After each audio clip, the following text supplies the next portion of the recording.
And when you have that heart of expectancy, God begins to unfold his plan that he has for your life.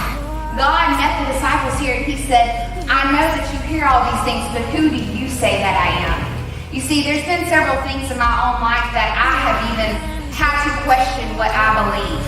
I like to define words, and the word believe means this: to have faith or confidence in, to hold something as true. Do I have any Starbucks people out there? You love coffee. Like, I am a coffee addict. Like, I love me some Starbucks. And like, you know, as good of a product as Starbucks is and produces, like, there's just times, in all honesty, where they have let me down. Like, I'm right? Okay, got a witness in the back. There you go. So they have let me down. And in certain seasons of life that we go in, things that we believe in, put our confidence in, put our trust in, put our hope in, there's sometimes going to be where maybe we question what we believe. Maybe we want to even find ourselves stop believing and even then counter the what that we have with Jesus Christ. You know, as good of a product, like I said, services, they've let me down. They've disappointed me. You know, just this morning, you know, I got, you know, Lord help us, and this is where they have disappointed me. And I love Starbucks. Like, me and my husband, we're coffee addicts. Like, it is in our blood. We drink it so much. And so we go there this morning, me and my friend, and we're there. We're in the drive-thru. So I get a pumpkin spice latte. Oh my gosh, can we say that's like the best drink ever? We rebuke the calories. Like, I'm about to down this sucker.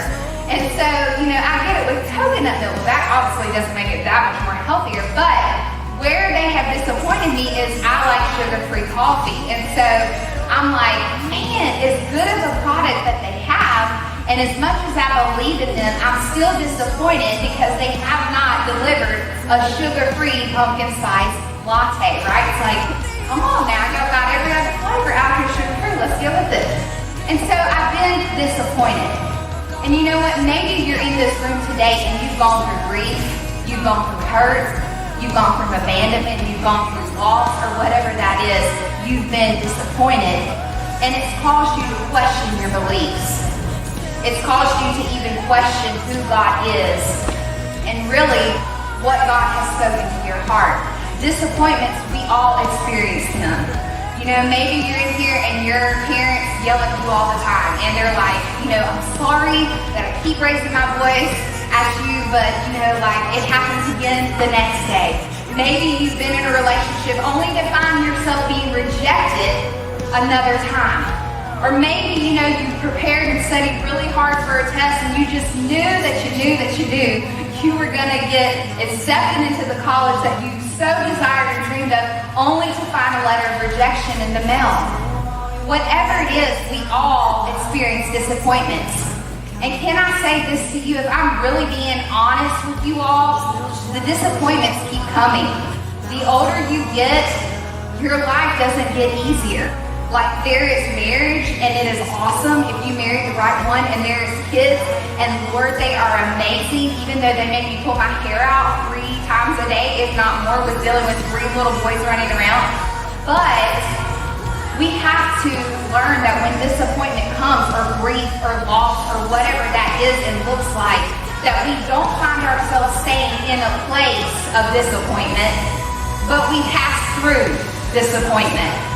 And so God is such a good God. He is so amazing, and it doesn't matter what we face, what we go through, what we're tempted or tested with, whether we find ourselves believing and trusting in God or we don't, He says that He is still a good God. Who do we say that He is? What is it that God so wants to do in our lives? It comes through realizing that when loss comes, when grief comes, that I don't stay there in disappointment. Because how many of you know, if you stay in disappointment, you'll be defeated. Just like Christy was saying, you know, the enemy comes and puts lies and fear and all kinds of things into our hearts and into our minds, and then we find ourselves speaking it and saying it, all because we couldn't control what we were thinking on, what we were meditating on. And when we have to face disappointment and go through disappointment, we have to pull on the source, which is Jesus Christ. That's why I said you have to know who you are. You have to know who you believe. You have to know what kind of God that you serve, and not based on anyone else's just experience what they told you how to live, but your encounter, your call to God, and what God is saying and speaking to your heart, because God is real to you. Amen. God says, I'm going to show up wherever it is that you put a demand on heaven, and you say, God, I cannot do this. Like, I cannot go through another day of loss and hurt and anger and rejection and disappointment. But God says, girl, I see you. I've got you. And I'm going to take you through this disappointment. But you have to remember who you believe in. You have to remember what my word says about you. When I was 19, 20 years old, my father passed away of a unexpected heart attack, like out of the blue. And so I'm living in Oklahoma, he's in Mississippi, and so that was a really hard disappointment, you know what I'm saying, in my life, to lose a parent. I don't know if any of y'all lost a parent at a young age, or maybe, kind of loss of parents, even if a parent doesn't even exist in your world. And that was a really hard time in my life, and, rather than me staying in disappointment and anger, and I could have had an opportunity to quit believing in what I knew about God and His Word, and even how I was raised in church. My father was a pastor. And so I had an opportunity, and let me just say, I was angry with God. Like, what the heck, God? Like, how do you do this? Like, this just happens one day? But God began to speak to me and said, Hope, you've got to know me for yourself.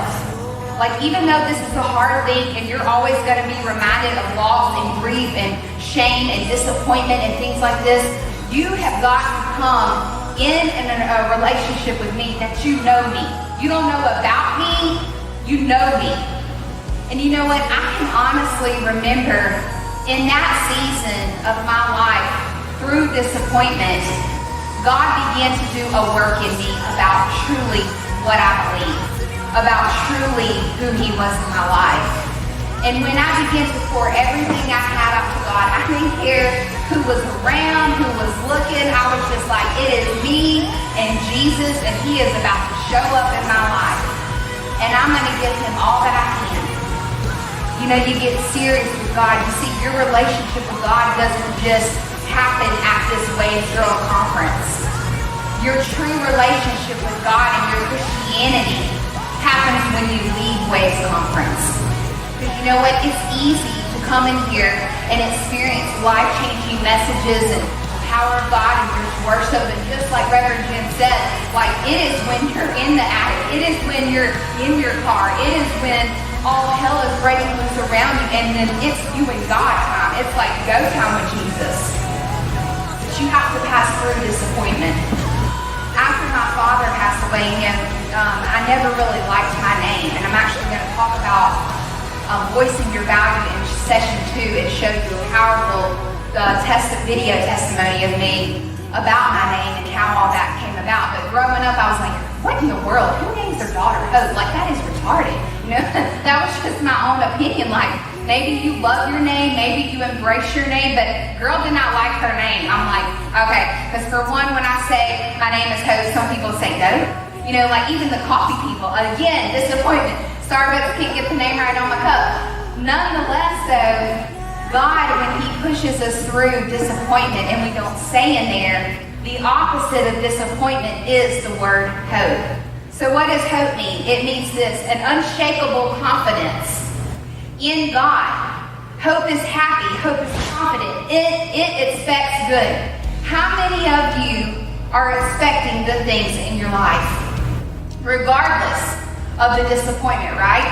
That's what faith is. Faith is not waiting till we see it and then latching hold of it and believing it. But faith is actually looking at disappointment in our life, looking at fear in our life, looking at failure in our life, and even though circumstances don't change, even though loss is still there, even though hurt and disappointment is still there, and even the questions are still there, and I'm doubting and I'm quitting what I believe, what I've been raised with, in the midst of all that, hope is saying, I will expect God to turn around my situation. Amen. I will expect God to do good things. I will expect God to heal my body. I will expect God to do a work in my life because I am moving from disappointment into God's hope. And you know what? Hope is unshakable. Hope says that no matter what goes on in my life, and let me tell you, I have crazy stories that have happened in my life. If you don't journal, I encourage you to journal. When I started journaling in 2015, and I began to write down and spend time with God and write down not only desires and things that God was speaking to me about my future, my life, and my destiny, when I began to write all these things down that God was showing me and saying about me, that whole journal took on a whole new aspect, a whole new world of life. And God says that those things that He speaks to your heart, He wants us to remember those things. It's unshakable. God's hope is a new beginning. It's starting a new season in your life. It's starting a new you, if you will, in your life. What new things does God want to do in you? What new things has God been saying? Let go of the disappointment. Let go of the hurt. Let go of the grief. Let go of the loss. And who do you say that I am? And tap into the faith and tap into what God has for your life. It doesn't matter whether you're 12, whether you grew up in church, whether you know God or don't know God. When you get serious about your relationship with God and you're all in regardless of your peers, you're all in regardless of your situations and hurt and disappointment, you say, God, I choose that whatever comes my way, nothing shall move me. Not no mountain, not no person, not anything. I choose to say that good things are happening to me today. That is what the Word of God says we are to live every single day.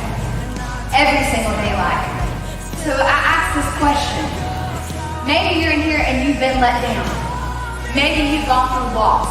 Maybe you've gone through grief. Maybe you're questioning God. Maybe you're questioning His Word. Maybe you're wanting to even quit with God and say, I'm done, I'm out. Like peace, it's been real. How do you move from a place of disappointment, of being so shaken off of what you believe, to getting back to a place of hope? How do you do that? How do you start believing again? How do you start trusting God again?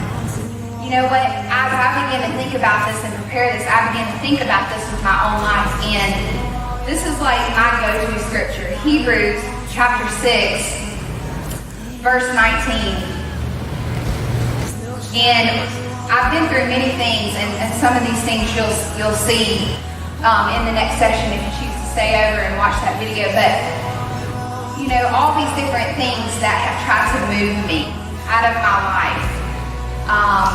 You know, different things like loss of a father at a young age. You know, different family members being faced with rehab. All kinds of things, you know. Not being told that I would never have kids, and I have 3 little boys.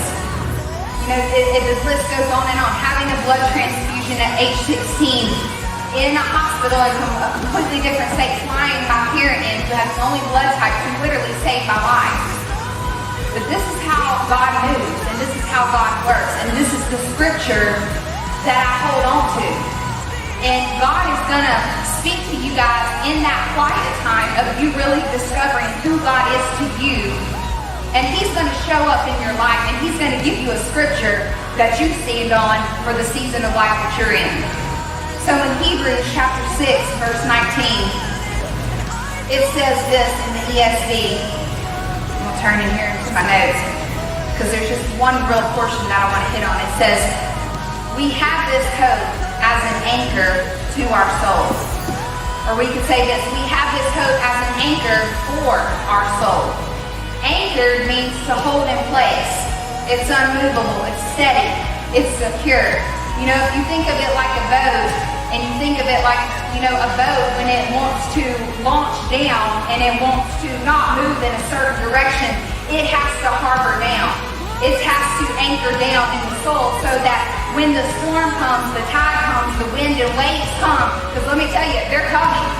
You know, the waves of God's grace come, the waves of God's mercy come, but the waves of being disappointed also come. So when tests and trials come, when bad news and bad reports come or try to steer you off of what you believe, you have to know that in Hebrews 6:19, it says that I will not be moved because I am anchored in my relationship with the Lord, that nothing can move me off track. Nothing can get in my way. And how I began to deal with these things, like when I'm faced with hearing a negative report or whatever it is that is out there that